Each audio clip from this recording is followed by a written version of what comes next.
Welcome to another live session. It's a big old universe out there. I'm sure you have questions about some part of it. So the floor is open. All right, our first question is from email. Is there any probability of a big bounce instead of a singularity? So the universe, as well as we can measure it, is destined for endless, infinite expansion.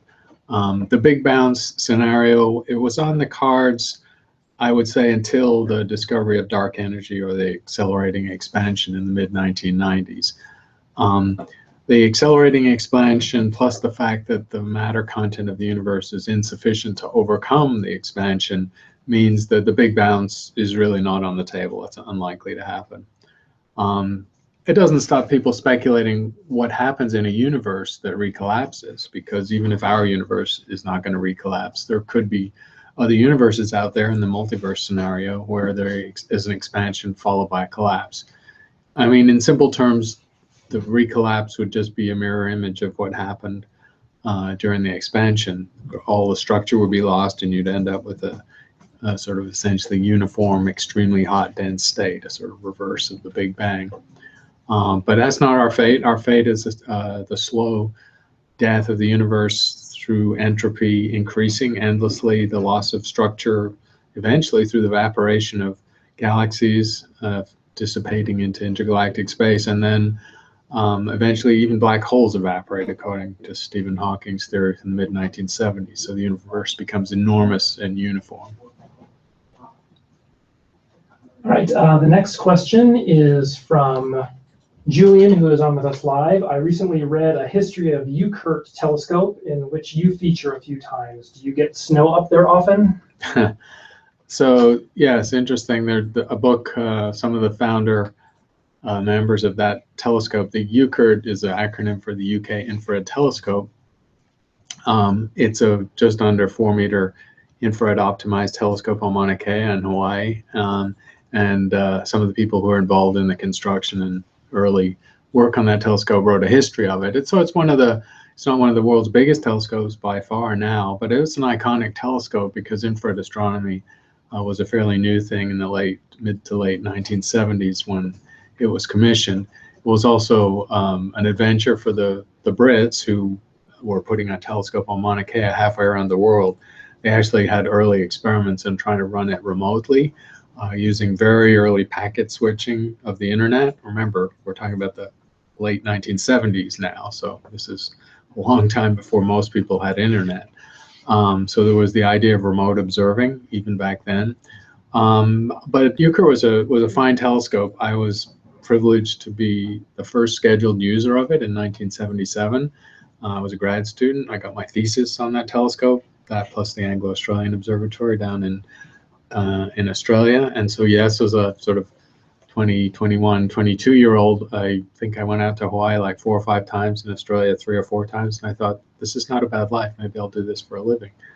So UKIRT, and then to bring it in an interesting way, full circle, UKIRT very recently was not taken over entirely, but is now being operated under a cooperative agreement by my institution, by Steward Observatory at the University of Arizona, to do survey work. So this is a telescope that's, coming up on 40 years old, that is still doing cutting edge science because the detectors in the infrared have advanced so much. When I first started doing infrared work in the late 70s, early 80s, the infrared detectors were single elements, essentially like 1 pixel if it was a camera.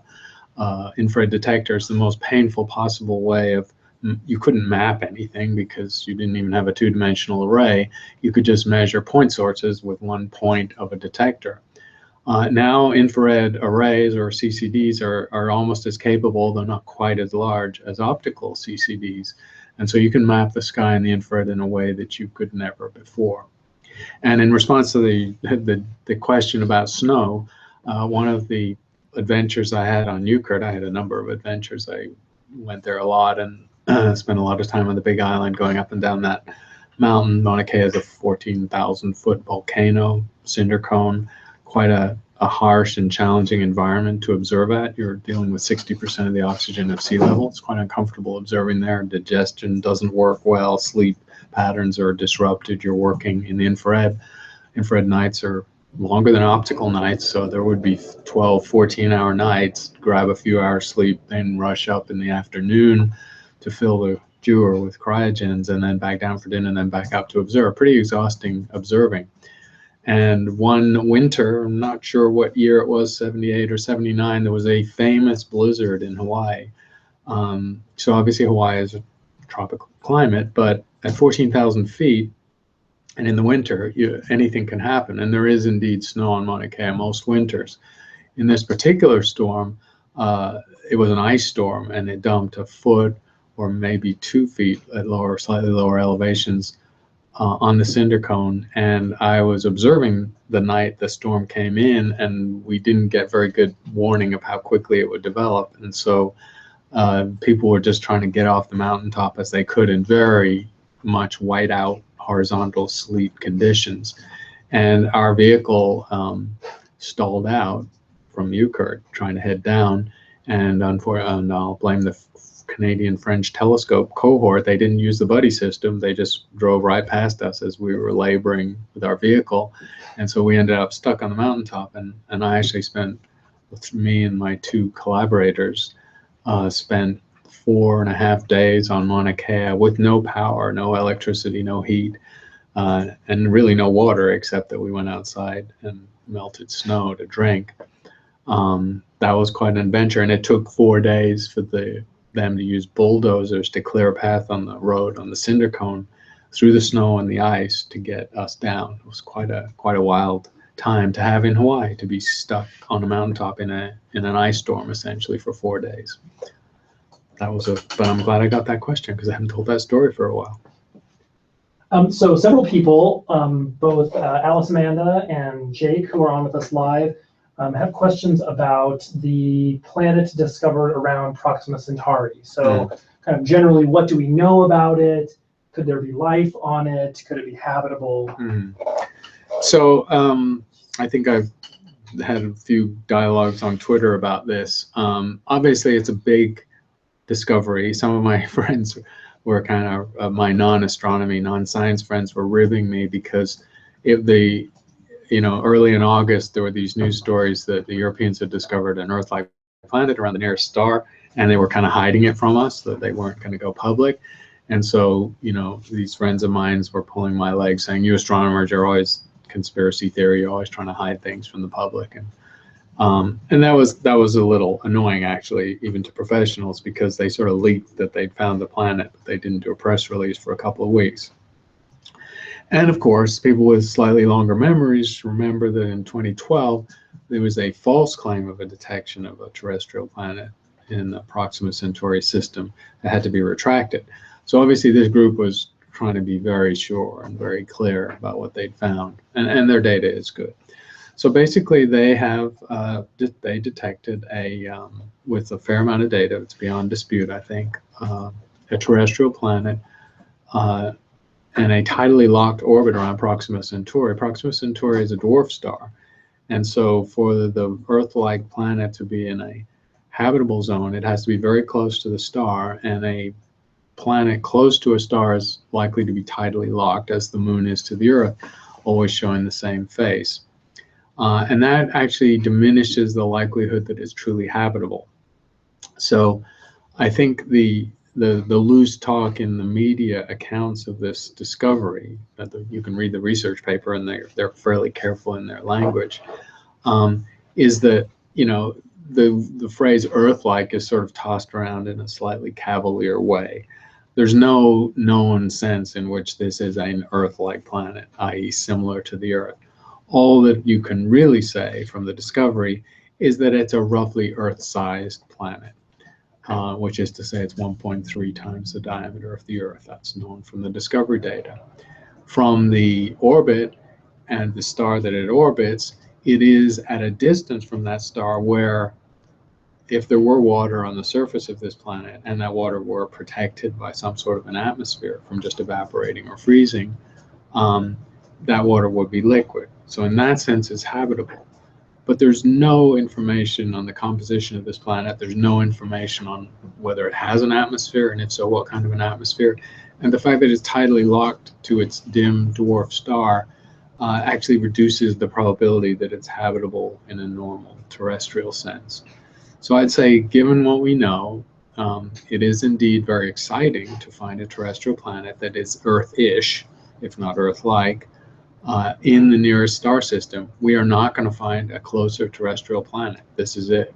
So obviously very exciting, obviously extremely gratifying to the breakthrough Starshot people, the people who just went public, the Yuri Milner funded outfit that just went public a few months ago with ideas to send nanobots powered by huge laser banks and solar sails to the nearest star system in the hope that there might be a habitable or inhabited planet to explore. And now we know that there is that kind of a planet. So their project has received a huge boost by this discovery. But as far as Earth-like, I think there is no evidence to say that it's Earth-like, and there's some evidence to say that it's unlikely to be like the Earth. So now the next question is from one of our live viewers, and the question is, what are your thoughts on the newly discovered Dragonfly 44, the galaxy made almost entirely of dark matter? So this has happened a few times in the last 20 years. Dark matter, so to draw it back to the bigger picture, dark matter is a part of the construct of astronomy now. We've had evidence of dark matter going back 40 or 50 years from the rotation from our own Milky Way galaxy, but from the rotation and stellar motions in essentially every galaxy in the universe. Also from dark matter, from gravitational lensing observations, which can weigh all the mass, whether it's visible or not. All of this evidence taken together points to the fact that there's essentially 6 times more dark matter than normal baryonic matter, which is to say protons, neutrons, and electrons, the stuff we're made of. And that holds pretty much in every environment in the universe. However, the dark matter is not equally parsed among galaxies, and the dark galaxy, which is the discovery you're referring to, there are a number of galaxies that are claimed to be dark because their visible material is so minimal. They seem to be almost purely dark matter. Most of these galaxies are dwarf galaxies, and these are situations where the normal baryonic material, if it undergoes a starburst, and star formation, especially in small galaxies, does tend to be episodic. It doesn't tend to be smooth and continuous. It happens in bursts, and then gas falls into the galaxy, spurs a new burst of star formation, and so on. The bursts of star formation and the supernovae that result from the death of those stars can drive out the gas, essentially clear out these smallish galaxies of all their gas, or most of their gas. The dark matter, however, stays. The dark matter is what's holding them together in the first place. And so you can end up with galaxies that are very dark matter dominated, that are 90, 95, I think the record's even like 98% dark matter, which is really interesting. So what's the value of these kind of objects? They're unusual. To have a galaxy that dark matter dominated is unusual. The reason it's valuable is because once you've removed the normal baryonic material and you're looking just at a dark matter system, it's like a laboratory for studying dark matter. You can look at how the material in that galaxy, how the galaxy rotates.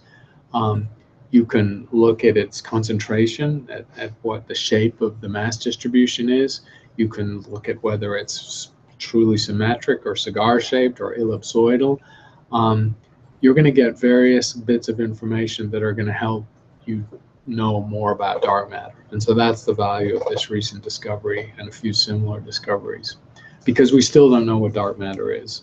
The best bet is that it's a subatomic particle, probably a prediction from supersymmetry, something like a neutralino, which is the lowest mass stable particle resulting from the symmetry principle that unites fermions and bosons. So that's a fundamental physics advance that predicts a whole new set of particles, one of which is a plausible dark matter candidate. But we have not verified that. So basically any astrophysical experiment we can get that tells us more about dark matter is really valuable, given that we don't know what it is.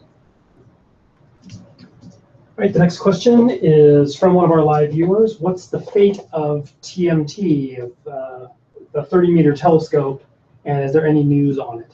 No, the 30-meter telescope is the large project from the University of California and Caltech. There was in an advanced state of design and heading for construction. It's essentially a super amped up version of the Keck telescope, where the Keck telescope is a mosaic of individual 1.2 meter hexagonal segments that are kept together, laser aligned, and this is just each Keck is made of 36 of these segments. The 30-meter telescope is made of I think over 400 of these segments. So it's just scaling up Keck to an enormous degree with a known technology, so it's very likely to work. Mauna Kea was, of course, picked as the site for this telescope because the University of California and Caltech already operate the twin Keck telescopes up there. The site was identified, site testing had been done, the money is mostly in hand for that telescope. It's a $1 billion project. And they ran a couple of years ago into a serious opposition from Native Hawaiian groups on the Big Island, who claimed that Mauna Kea was a sacred site and that there's been too much development up there, and so that development should stop, or at least be a sort of zero-sum game where you don't put up a new telescope unless you take down an existing telescope. And this, I think, I'm not going to make a political judgment on what went down, but I do think that the people wanting to build that telescope didn't take the opposition seriously enough. They didn't credit it with being legitimate opposition, and they ran into an injunction, and that injunction against construction was upheld by the Supreme Court, the Hawaiian Supreme Court, and so construction and further development has been on hold for good part of a year. That case is unlikely to be appealed to the Supreme Court, the top level Supreme Court, so that's where things stand. The people building the telescope have been told to go off and do a new environmental impact, a new sort of impact statement, including impacts on cultural traditions and Native Hawaiian beliefs, and take everyone's opinion into account. So it's basically on a long hold. And it's a very competitive business building these large telescopes. We're building our own large telescope, not as big as that. It's a 22.5 meter telescope from 6 of Roger Angel's 8.4 meter mirrors down in Chile, and the mountain's been scraped for that, and we're going to start construction next year. Caltech and UC have started to look at they've started to have a plan B option, because it's possible they may not be allowed to build that telescope on Mauna Kea. And the only plan B they've come up with in the northern hemisphere, and it would not be good probably if the only largest telescopes in the world are in the next generation are built in Chile, because the third of these large telescopes is the Europeans' extremely large telescope, which is going to go to Chile. So that's our telescope and the Europeans in Chile, and then having one in the north is pretty important. So they're looking as a plan B for Tenerife, for the La Palma Observatory site.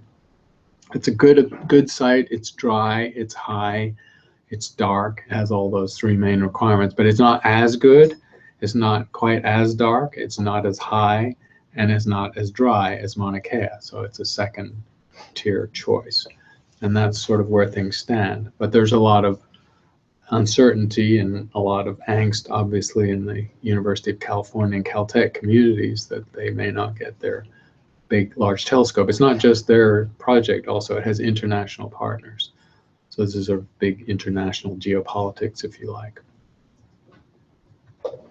The next question is from Chaitanya, who's on with us live, and the question is, how much ground do theories of modified Newtonian dynamics hold? So MOND is the acronym for Modified Newtonian Dynamics. MOND was developed in the light of the discovery of dark matter in the 1970s. The fact that galaxies were stars and galaxies in their disk rotation were moving too fast to be explained by the mass of all the stars you could see visibly. And that was the genesis of the idea of dark matter. And this dark matter outweighs the normal matter, as I mentioned, by a factor of 6. So you're faced essentially, you really have two choices in just thinking broadly and scientifically about this situation. You can either decide that the motion of the stars you can see is driven by real mass, it just happens to be dark stuff, and so you hypothesize the existence of what we now call dark matter. Or you can decide that your gravity theory that describes the motion of stars on galaxy scales is not quite right. And it turns out that if you ask how much do you have to alter the inverse square law of Newtonian gravity to completely make the need for dark matter to go away, it's not very much. In the exponent of that force law, you just have to change the force law by a few percent, and you can essentially explain away dark matter. And that's not a full theoretical explanation, but that's the gist of modified Newtonian dynamics. It's essentially saying that Newton's law is not fully accurate, and that then on large scales it alters. Remember, Newton's law of gravity is only tested on terrestrial scales. There is no experimental test of it on the scale of a galaxy or on the scale of the universe. And so you're projecting a theory into a realm where you haven't tested it. And so Mond just says, well, maybe the theory alters its form on large scales. It isn't the same force law on all scales. And so there were a series of theoretical papers in the 70s and 80s that played out alternative Newtonian dynamics where the force law is altered from Newton's original formulation. And I would say the status of those theories now is they've mostly been discredited or actually disproven. There's an observational argument and a theoretical argument. The observational argument is that we now have enough independent evidence of dark matter from gravitational lensing in particular that nobody is really questioning the existence of dark matter. So you're no longer driven to question your theory of gravity the way we were maybe in the 1970s and 80s. On the theoretical front, it's equally important.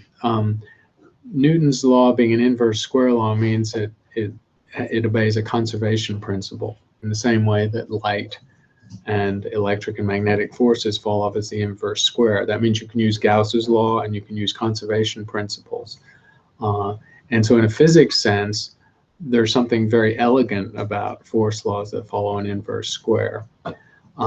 If you deviate from that, you throw away this very important symmetry principle in the physics. And what do you replace it with? You have to replace it with some new theory. So a lot of physicists always found Mond objectionable because it jettisoned one of sort of underlying symmetry principle that has played very well in physics in other regimes like electrodynamics that are nothing to do with gravity. So I would say the gist of the sentiment at the moment is that Mond is dead. Nobody believes Mond. On the other hand, while we're waiting to find out what the dark matter actually is, we should always keep the door slightly ajar for other theoretical approaches.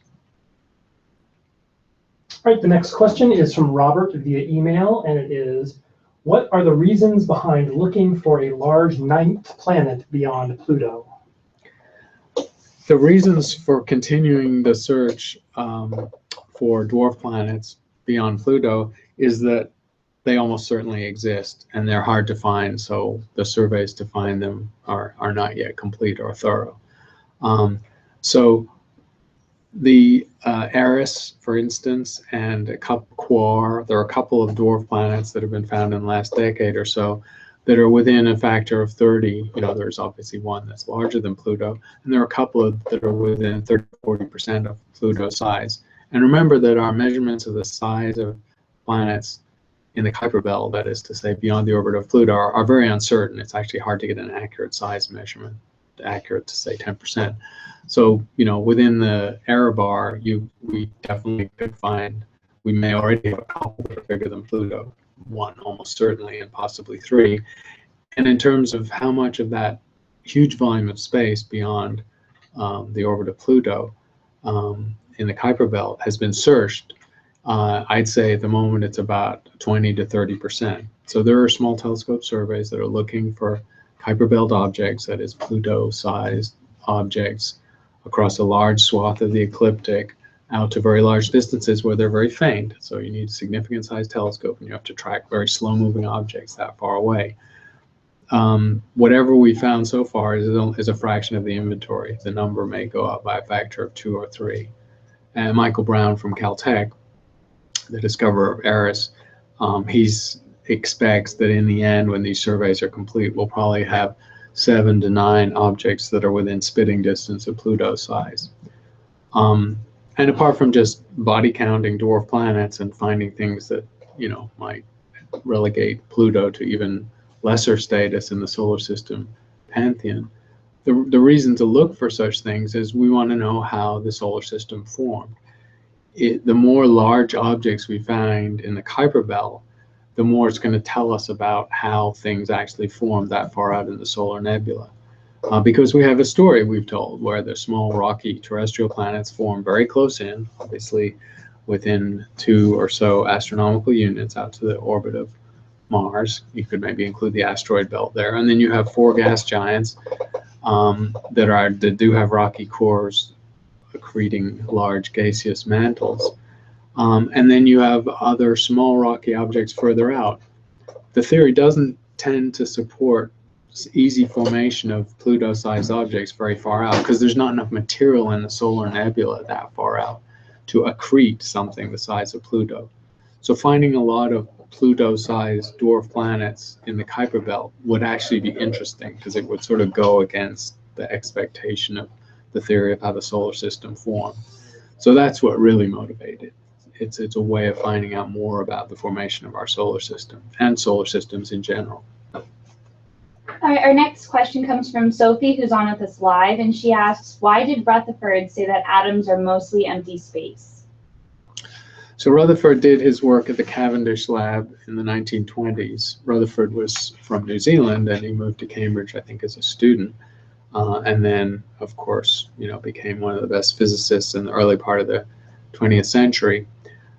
He did a series of very elegant experiments. Remember, at the time in the 1920s, there was a sort of the model for there had been a fundamental particle discovered. So just to give a little bit more of the history of atomic structure around the turn of the century, the atoms were considered to be, you know, little impenetrable objects, an idea dating back from Democritus and the Greeks 2,500 years ago. At the turn of the century, then in 1899, J.J. Thomson discovered the electron, and that was the first time a fundamental particle had been discovered beyond the atom itself. And the electron was negatively charged, and it was realized that there was a positively charged entity, the nucleus, and a negatively charged entity, this lighter electron. But nobody really knew how these things related to each other or what the structure was. So Rutherford did some very beautiful, very simple and elegant experiments in the early 1920s that gave us this solar system type model of the atom, where there's a small dense nucleus encompassing most of the mass, 99.9% of the mass, surrounded by a cloud of orbiting electrons. The experiments he did involve using radioactive decay particles. So he had a radioactive decay source which emitted alpha particles, which are helium nuclei. So little massive fast-moving projectiles, and he sent these projectiles through various metal foils, very thin foils, especially a thin gold foil he used. And the critical experiment that he did was, in firing this beam of alpha particles at the gold foil, he noticed 2 things. He noticed that most of the alpha particles went right through the metal foil as if it wasn't there. That was really surprising. And so that was the gist of the atom is mostly empty space, because these alpha particles were just not seeing anything. They were just traveling through the foil as if it wasn't there. But a small fraction of those alpha particles actually bounced back, or they were either strongly deflected by a large angle as they passed through the foil, or they were bounced right back towards the place they came from. And in his notebooks at the time, Rutherford wrote that this was as surprising as if you'd fired a 16-inch shell at a sheet of tissue paper and it had bounced back at you, because it told him that these small, very dense particles were meeting something equally small and dense that they recoiled off to go back in the direction they came from. So and then the recoil was a function of the electrical force. The alpha particle was positively charged because a helium nucleus is 2 protons and 2 neutrons, and it was hitting the gold nucleus, which is also positively charged because of all the protons. So these two experiments taken together told Rutherford that the atom was mostly, 99.999, like 12 nines% empty space, and that most of the mass of all atoms was in this tiny positively charged nucleus.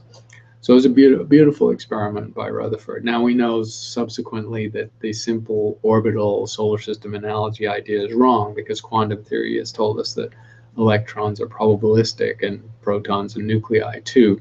So there's no sort of sense of ballistic things orbiting. That just doesn't work in physics terms. But this innovation of showing the fundamental structure of the atom was extraordinary. I'll add in one last story about Rutherford, one of the preeminent physicists of the 20th century. Rutherford used to walk around the Cavendish lab at late afternoon, early evening. He had a lot of hardworking graduate students, and I guess they didn't have postdocs back then, but staff and students and so on doing physics experiments. And he knew that sometimes when you were an experimentalist, you get so into the details of doing your experiment or twiddling with the equipment or tweaking or optimizing it, that you didn't always drop back and think of the big picture.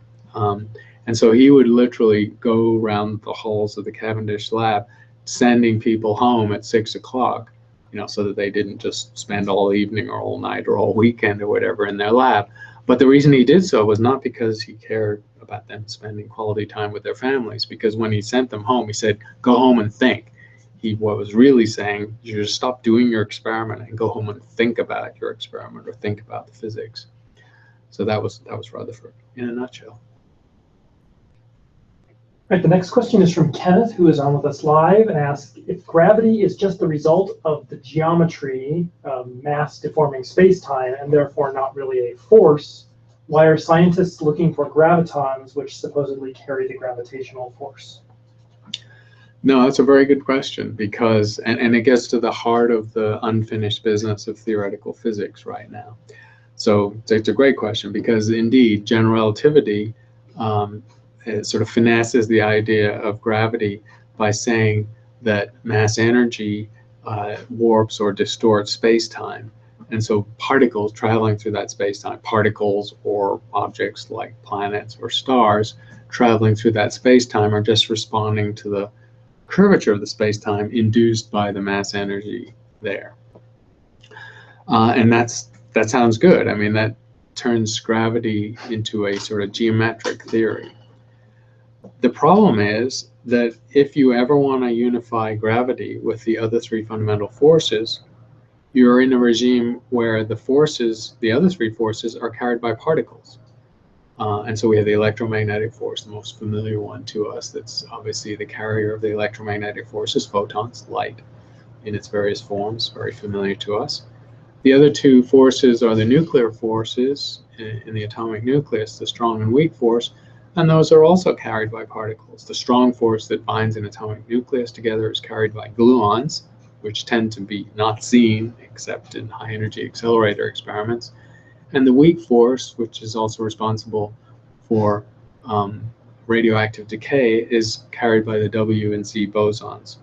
So those three forces are carried by particles that we can identify, that we see carrying the force across space. And so if you ever want to unify those three forces with the far weaker gravity force, you're in a landscape in quantum theory where you need a force-carrying particle, boson. And that boson, that particle in that unifying idea, is the graviton.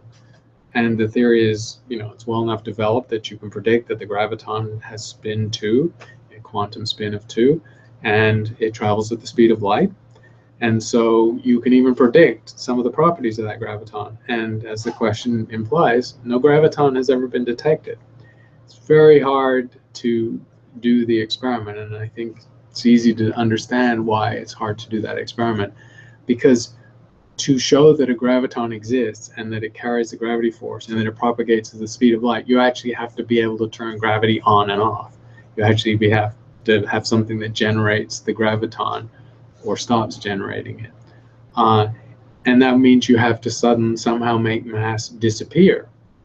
But remember, the theory, and of course we know mass can turn into energy, but in the theory, in general relativity, it's mass energy. They're coupled, they're related. So just turning mass into energy doesn't remove mass energy. The mass energy is conserved. So you're stuck with the same problem. How do you create a physical situation where mass energy suddenly disappears or changes such that you could watch gravitons being propagated or emitted or absorbed? And no one's figured out a way to do that. There's some very clever physics experiments and some in astronomy that attempt in a sort of second-hand way to show that gravitons exist, but I would say none of them have raised to the level of proof of gravitons. So at the moment we have no evidence, because it's conceptually and practically an extremely difficult experiment, that gravitons exist, as you might expect in some sort of unified theory of all four forces. So general relativity, the warping of space-time by mass energy, is a beautiful theory that's legitimate in its own right and explains a lot of observations. The theory of subatomic particles for the other three forces is a legitimate theory that explains a lot of observations, and no one's managed to put them together yet. Einstein spent 20 years trying. Other people have been working on quantum gravity, string theory, and make an endless list of the theories people have been trying in the last few decades, but no one succeeded. The next question is from Ryan, who is on with us live. When heavy metal atoms from supernovae accumulate into planets, I guess they would be finely intermixed. How is it that we get wads of zillions of these atoms together in microscopic metals, or are naturally occurring metals more polluted than I imagine? So this is almost a geology question, so almost outside of my pay grade. But it is a very interesting question. The heavy elements that are produced in supernovae, and remember, supernovae sort of get all the attention because it's so spectacular to create metals and heavy elements in a blast wave at a temperature of billions of Kelvin. But also heavy elements are created, that's called the R process, the rapid nucleosynthesis process, explosive nucleosynthesis. In astrophysics, heavy elements are created a second way that's a little more mundane. It's the S process, the slow process.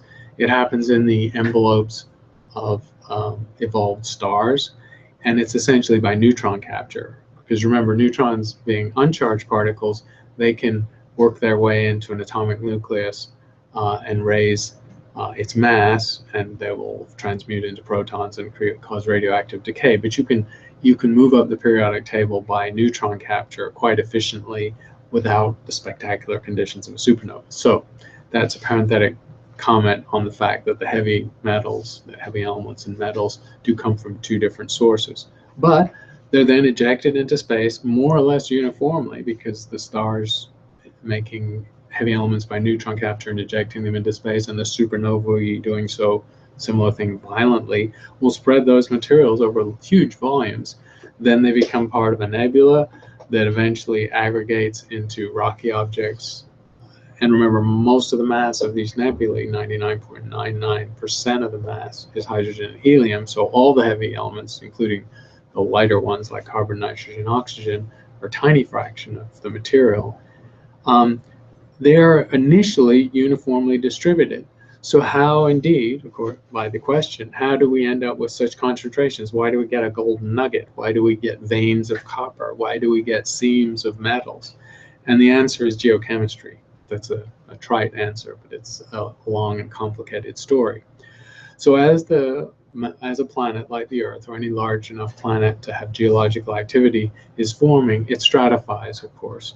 And so while it's in a molten state or semi-molten state, which lasts for maybe a few tens of millions of years after formation, the material will stratify. The lighter elements will float to the top. And so you end up with, in terrestrial terms, a rocky crust, which is full of fairly light elements. There's a lot of aluminum in the crust. That's the lightest metal. There's a lot of carbon, nitrogen, oxygen, silicates, and carbonates. These are most of the rocks we see in the rocks under our feet, while the heaviest elements, and in particular iron and nickel, the two most common heavy metals, sink to the bottom, and so we end up with an iron-nickel core. And most of the heavy elements also will sink to the core too, but not entirely. So the planet gets stratified in that way according to density, and while it's in a molten state. After it mostly solidifies, because there are convective processes, within the mantle there are huge circulating cells of magma. And within that magma, the electrochemical properties of the material matter. So you've, by the cooling process of rocks, the metals have bound into minerals, and the minerals take into account the proclivity of certain elements to match with other elements to form molecules. That's all a mineral is. It's just a complicated set of molecules. And so copper likes to bind with oxygen and carbon, and iron likes to bind, of course, with oxygen. That's rust, and silicon. And so these elements, the metal parts, the metal atoms in these elements, like to bind with other ingredients to form minerals. And it's sort of electrochemistry as like meets like for some of these concentrations to evolve to a point where you have a sort of high concentration of the metals. In fact, copper can exist in a pure form. Copper is essentially, I might be wrong on this, but copper is essentially the only metal that tends to be found as a mineral in its pure form. In Arizona, where I live, you can find essentially pure copper, not bound to anything else. So like binds with like, and the minerals that are electrochemically similar will bind with each other, and so you get concentrations. And that's why you have ores that are rich in any of the metals. It could be silver-rich minerals, or gold-rich minerals, or copper-rich, or aluminum-rich, or whatever. And the whole business of geology is to try and diagnose these seams where electrochemistry has contributed to a higher concentration of these ores and metals, and exploit them. All right, the next question is from Alice Amanda, and she asks, what are your thoughts on Tabby's star, and what could be causing the strange dips in brightness? Yeah, Alice Amanda, you caught me again. I don't know what Tabby's star Oh, is. it's the alien megastructure Oh, yeah, star. yeah, the megastructure star. Okay, I didn't know what it was being called these days. So, you know, the firestorm over this, you know, erupted some months ago, because this was a star showing extremely strange light curve. I mean, the Kepler mission, of course, has found thousands of exoplanets by very regular, repeatable eclipse dips, transits. But of course, the same mission and the same concept, it's not just Kepler doing this kind of work, can find variable stars and eclipsing stars and all sorts of interesting behavior. And this star became very subject of great interest because it seemed like its dip patterns or eclipse patterns were certainly not describable by a simple eclipsing geometry, even if you threw in a couple of other planets that you didn't see. So it was, we'll say, multiple planets eclipsing all together. And it led inevitably to slightly hyperventilating speculation about alien civilizations. You know, in science, you always have to go for the most plausible explanation. You should not always leap to the least plausible. And I think some of the commentators, even some of the professional scientists, took the alien construct, alien you know, artifact explanation a little more seriously than they should have early on. The truth, though, is that it's not an explained phenomenon what's causing this eclipse pattern. But that's not to say there aren't several plausible explanations that don't have anything to do with an alien construction, because you know, the nature of patterns of eclipses, coupled with the kind of opacity variations you can just get in the atmospheres of stars themselves, with just variable star phenomena. There are 120 different types of variable stars whose light output varies on timescales ranging from months to minutes, and so that's a rich phenomenology of variations in intensity that can occur just within single stars without any eclipsing or transiting or multiple object systems.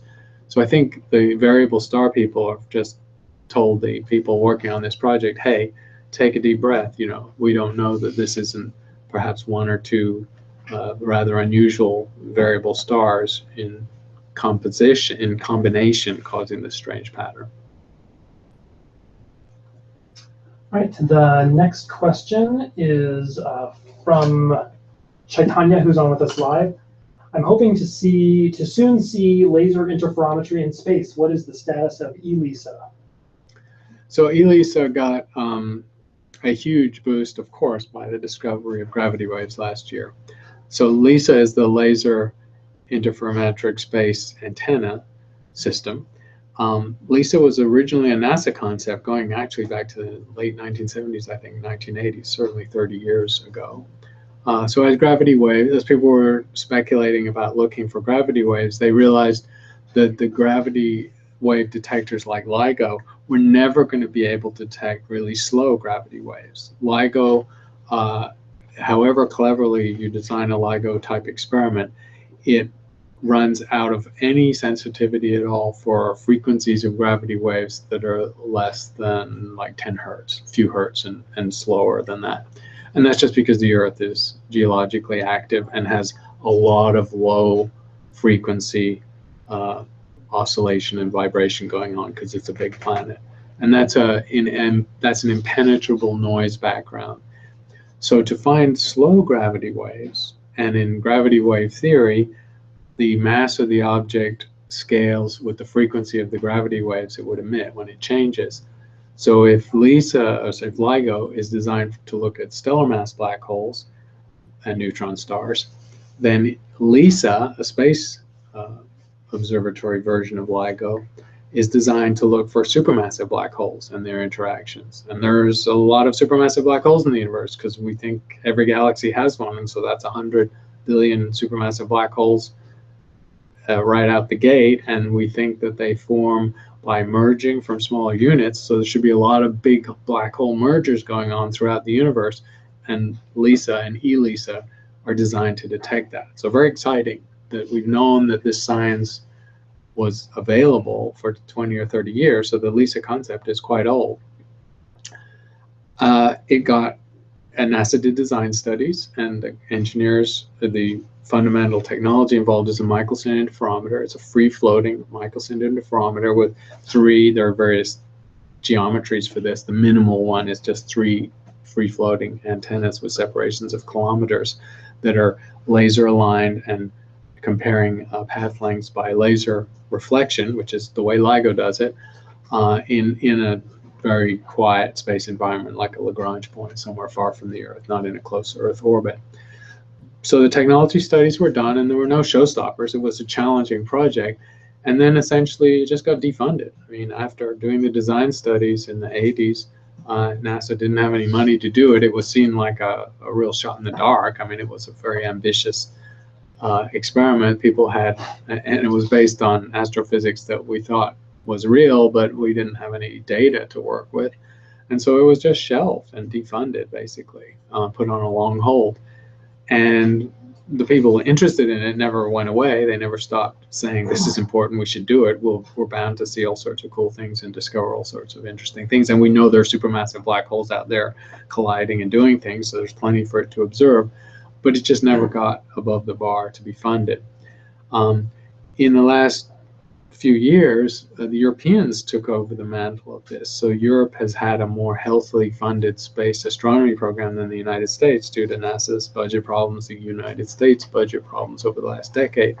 And so Europe essentially took over LISA with some more modest American level of participation. And then, of course, the whole game changed when gravity waves were discovered, because now gravity waves are real. Now you've had your shot in the dark of LIGO prove to be a phenomenally excellent investment and a wonderful thing to do. And so LISA is almost a no-brainer that you would do this now.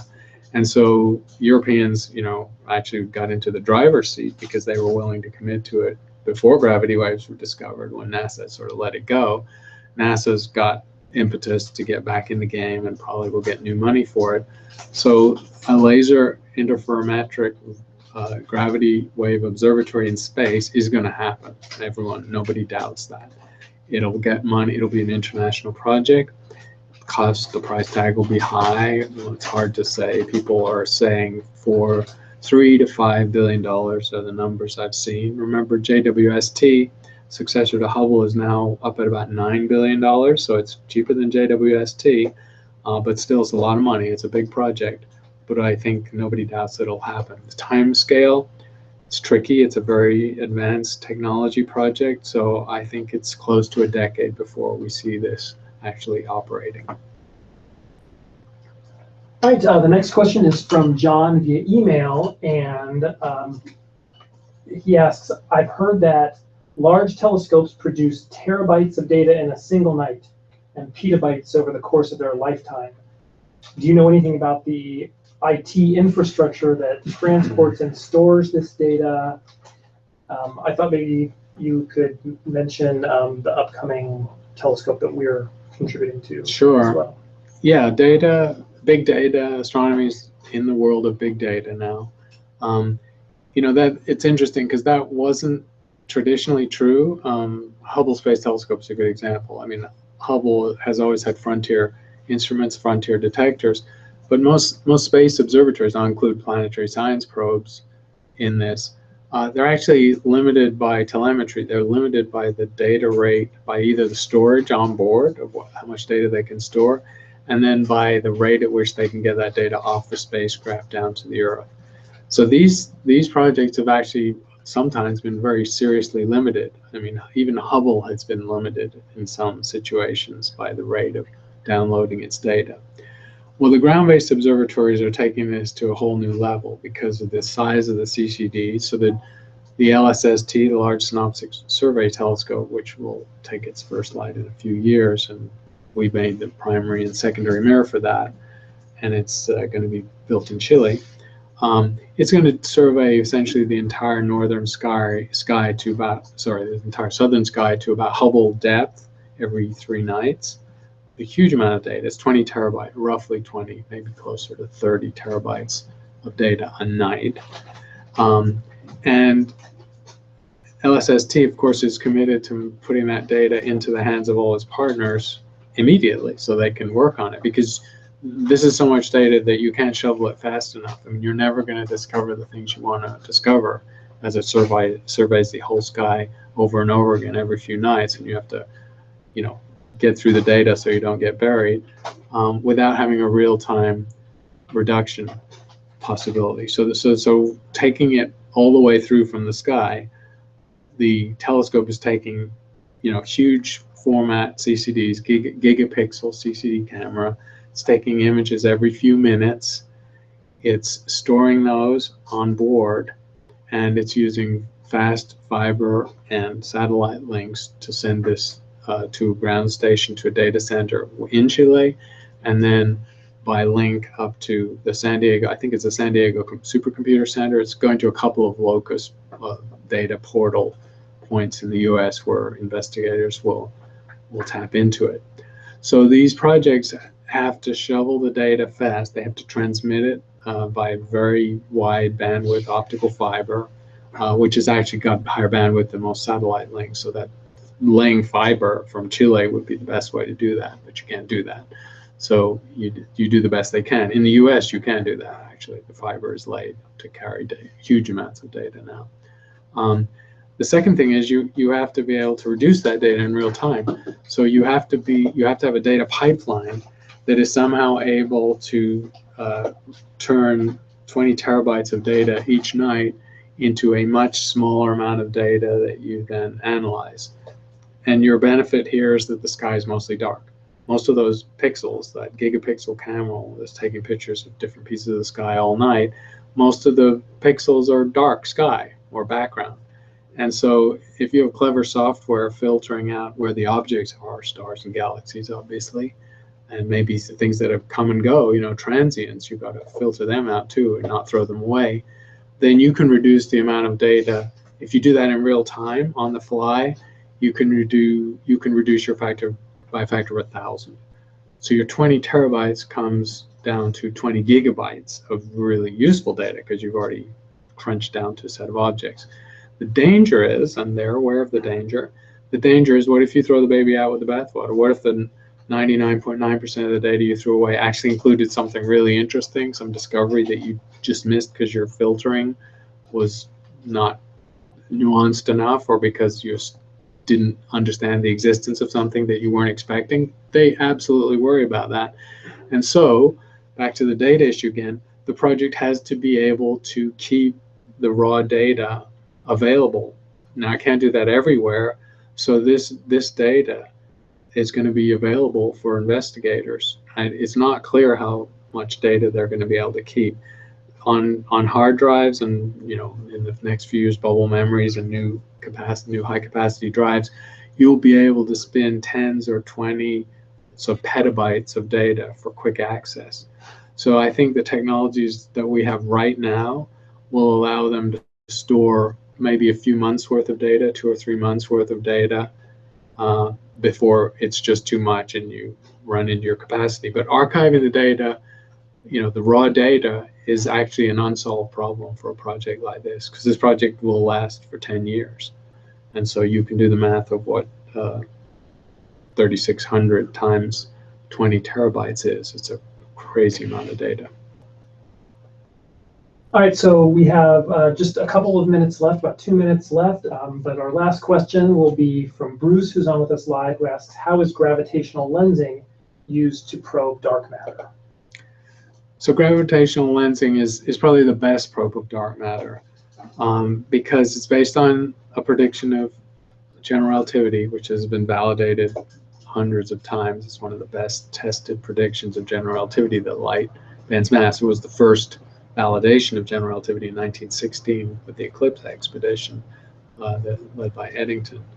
And so we have now thousands of situations in the universe where there's an intervening object, like a relatively nearby galaxy or cluster of galaxies, where lensing is seen to alter both the geometry and the brightness by magnifying. Sometimes it can demagnify, but usually magnifying the light of more distant galaxies. And so each of these is a little gravitational optics experiment.